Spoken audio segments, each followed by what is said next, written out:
Hi guys, welcome to my channel. This is Marcela Maning team as Boss Inchi. Ngayon naman ay ating i-discussin kung paano mag-login sa OWA Mobile para magbayad sa GCash. Una muna mag-register tayo bago tayo mag-login. Number 1. Ito nga. Login tayo. Guys, mag-login tayo. Then, yan. Then, ang lalabas ito. Then automatic may mag-i-email sa inyo. Send sa you are registered, we send you an email for your account. Then yun nga. Ando na nga sa iyong email. Then after that, punta ulit kayo dun sa login sa apps, sa login. Then yung username, yun nga, and password. Then ito yung lalabas. Tapos pindutin nyo yung nasa baba.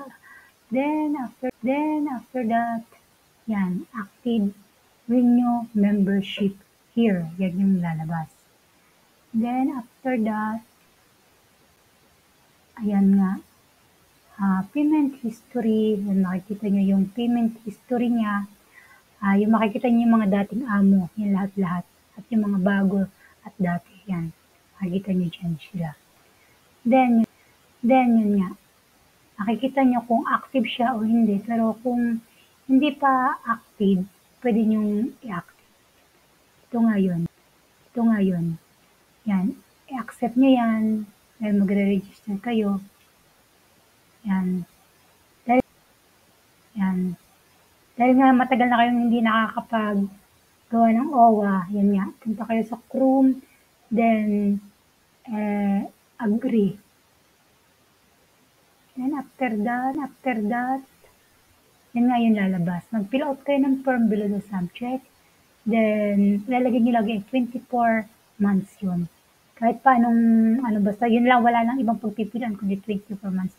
Then, i-submit nyo. I-press nyo yung submit. Then after that, yan ito yung lalabas. Land bank transaction. Magbabayad na tayo. Magre-renew na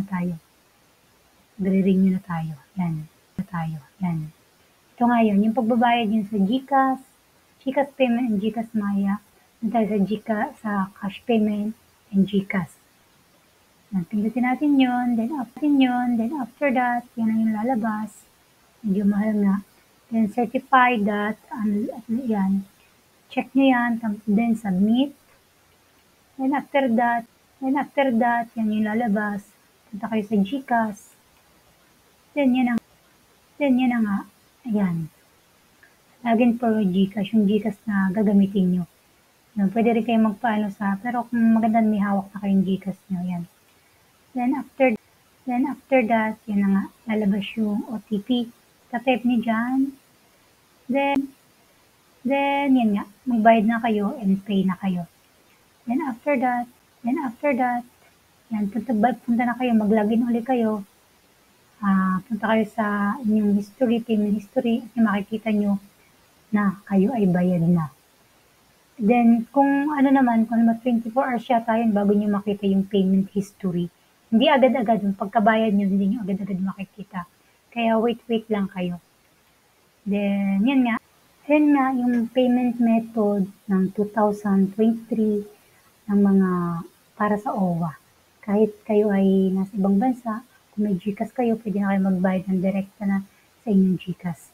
Hindi na kayo pupunta kung saan. Kaya yan po yung update ng 2023. Thank you for watching. This is Marcela Mantin as Boss Inchi. Bye!